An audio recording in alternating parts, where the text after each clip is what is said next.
আপসে কি করে, ইকতাতালু, লড়াই শুরু করে, যুদ্ধ শুরু করে দেয়। ইকতেতাল মানে শুধু মুখিক লড়াই নয়, মুখের লড়াই নয়, গালাগালি ঝগড়া নয়, বরং ইকতাতালু, সশস্ত্র যুদ্ধ শুরু করে দিয়েছে। এই দিক থেকে অস্ত্র চলছে, ওই দিক থেকে অস্ত্র। যেমন ফিতনার জামানাগুলিতে ফিতনা হয়েছে যুদ্ধের বিভিন্ন, আজকেও হচ্ছে। রাজনৈতিক দলগুলি যেসব দেশে গণতান্ত্রিক রাজনীতি রয়েছে, মারামারি চলছে, এদিকে মুসলিম ওইদিকে মুসলিম। আল্লাহ পাক তাদের সম্পর্কে যারা মুসলিম হয়ে একে অপরকে খুন করছে, যদিও কাবিরা গুনাহ, এবং এই কাবিরা গুনার ওপর খুন করার জন্য 5টি কঠোর শাস্তির কথা আল্লাহ পাক উল্লেখ করেছেন, তারপরেও বলছেন যে ওয়াইন তাইফাতান মিনাল মুমিনিন, এরা মুমিন, কাফের বলেননি আল্লাহ পাক রব্বুল আলামিন। ইকতাতালু, সশস্ত্র যুদ্ধ শুরু করে দিয়েছে। তাহলে তাদেরকে আল্লাহ মুমিন বললেন, কাফের বললেন না। কিন্তু মুমিনের সাথে যেহেতু কাবিরা গুনাহ করছে, সেজন্য তারা বড় ফাসিক। মারামারি করছে, লড়াই করছে, সেজন্য তারা ফাসিক। আর ফাসিকের যে শাস্তি পানিশমেন্ট রয়েছে দুনিয়া আখিরাতে, তা আল্লাহ পাকের কাছে রয়েছে। তারপরে আল্লাহ পাক বলছেন ইন্নামাল মুমিনুনা ইখওয়াতুন ফাসলিহু বাইনা আখাইকুম, নিশ্চয় মুমিনরা একে অপরের ভাই, সুতরাং মুমিনদের মধ্যে লড়াই যুদ্ধ বেঁধে গেলে তাদের মধ্যে মীমাংসা করে দাও। ফাসলিহু বাইনা আখাওয়াইকুম, 2বার করে আখ শব্দটি আল্লাহ ব্যবহার করেছেন এখানে। কি বলছে? ইন্নামাল মুমিনুনা ইখওয়া, প্রসঙ্গ কিন্তু লড়াই, 2 দিক থেকে লড়াই চলছে। আর আল্লাহ পাক বলছেন ইন্নামাল মুমিনুনা, এরা হচ্ছে একে অপরের ভাই, এখনো ভ্রাতৃত্ব টুটেনি, নষ্ট হয়নি।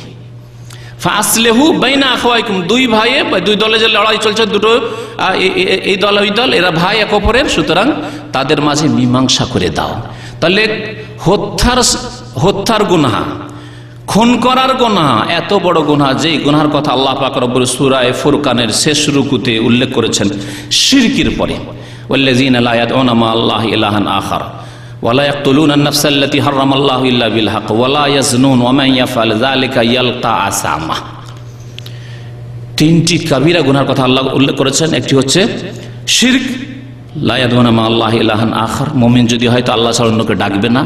আর মুশরিক আল্লাহ ছাড়া অন্যকে ডাকে, ইয়া গৌসুল আজম মাদাদ, ইয়া খাজা বাবা মাদাদ, ইয়া হুসেন, ইয়া আলী, এসব করে। আল্লাহ ছাড়া অন্যকে ডাকে, আল্লাহ ছাড়া অন্যকে মনে করে উদ্ধার করতে পারে।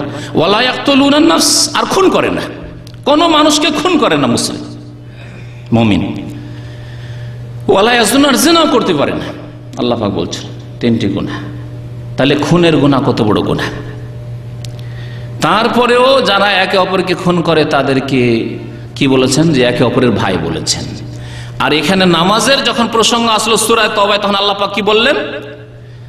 যদি নামাজ কায়েম করে তাহলে ফাইখওয়ানুকুম, তাহলে তোমাদের দ্বীনি ভাই, না হলে দ্বীনি ভাই নয়। চিন্তা করলেন তাহলে জেনা করা, খুন করার গুনাহ কত বড় গুনাহ।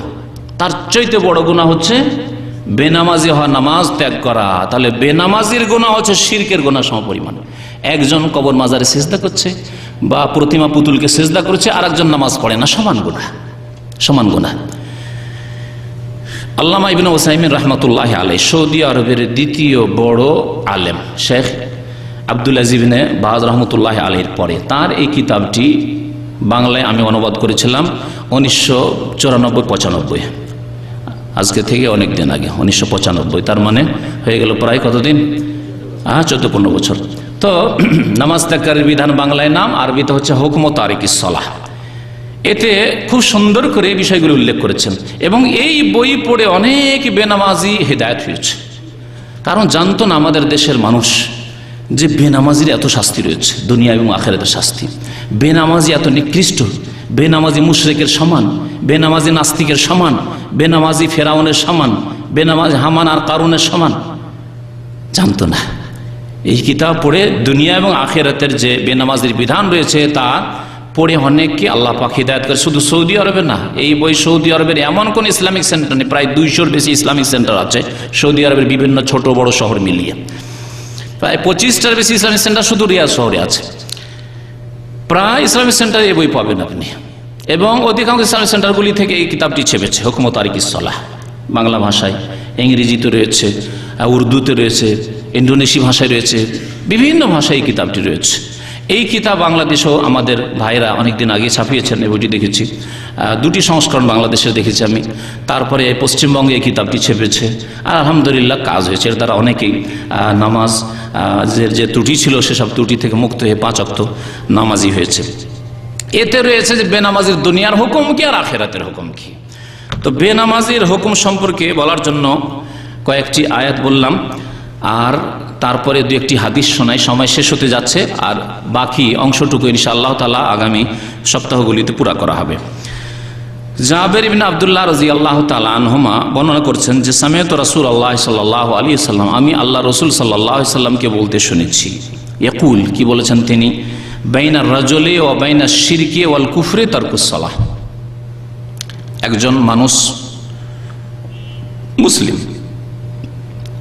বাইনার রাজুলি মানে মুসলিম মানুষ, কারণ অন্য হাদিসে রয়েছে বাইনাল আবদি ওয়া বাইনাশ শিরকি ওয়াল কুফরি, শিরক এবং কুফরির মাঝে পার্থক্যকারী হচ্ছে as-সালাহ, নামাজ। বাইনার রাজুলি ওয়া বাইনাশ শিরকি ওয়াল কুফরি তারকুস সালাহ, শিরক কুফরি একদিকে রাখে, আর একদিকে হচ্ছে একজন নামাজি মানুষকে রাখেন। পার্থক্যকারী হচ্ছে as-সালাহ, নামাজ পার্থক্যকারী। নামাজ পড়লে মুসলিম, আর নামাজ না পড়লে মুসলিম নয়। শিরক কুফরিতে লিপ্ত হলো, শিরক কুফরিতে লিপ্ত হলো, কুফরিতে লিপ্ত হলো। এই জন্য এমন একটি ইসলামের মৌলিক বিষয়কে ছেড়ে দিল যেটি ত্যাগ করাই হচ্ছে কুফরি, যেটি ত্যাগ করাই হচ্ছে কুফরি। আর শিরক এই জন্য যে সেই ব্যক্তি প্রবৃত্তির পূজা করল,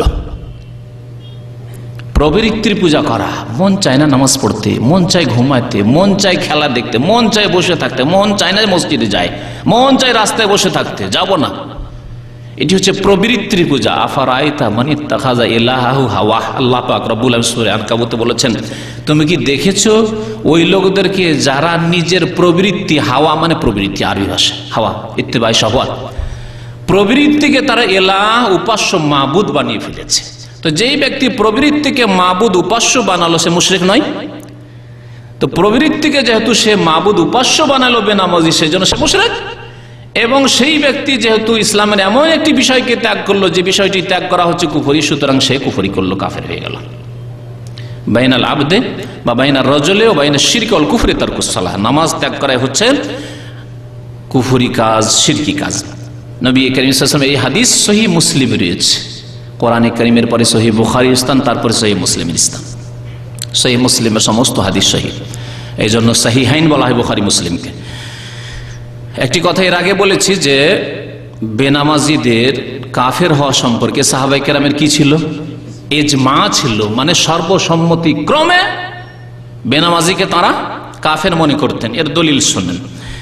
আব্দুল্লাহ ইবনে শাকীক আল উকাইলি তাবেঈ, তিনি বর্ণনা করছেন সাহাবায়ে কেরাম সম্পর্কে, কানা আসহাবু মুহাম্মাদিন সাল্লাল্লাহু আলাইহি ওয়াসাল্লাম লা ইয়ারাউনা শাইআম মিনাল আমালি তারকুহু কুফরুন গায়রাস সালাহ। নবী মুহাম্মদ সাল্লাল্লাহু আলাইহি সাল্লামের সাহাবায়ে কেরামগণ লা ইয়ারাউনা শাইআম মিনাল আমালি তারকুহু, কোন আমল ছেড়ে দেওয়াকে কুফরি মনে করতেন না, গায়রাস সালাহ, নামাজ ছাড়া, নামাজ ব্যতীত রেখে, নামাজ ব্যতীত অন্য কোনো আমল ছেড়ে দেওয়াকে কুফরি মনে করতেন না, ফাসিকি মনে করতেন। তাহলে রোজা ছেড়ে দেওয়া ফাসিকি মনে করতেন, যাকাত ছেড়ে দেওয়া, যাকাত দিচ্ছে না, বকিলি করছে, অস্বীকার নাই, অস্বীকার যে কোনো বহু মাসলা মাসাইল রয়েছে। পর্দা করে না ফাসিক, পর্দা করে না স্ত্রীকে ফাসিক। কিন্তু নামাজ ছেড়ে দিলে তারকুহু, শব্দগুলির ওপর একটু লক্ষ্য করেছেন কিনা? আগের মুসলিম শরীফের হাদিসে কি রয়েছে? তারকুস সালাহ রয়েছে। তারক মানে কি? তরক করা মানে ছেড়ে দেওয়া।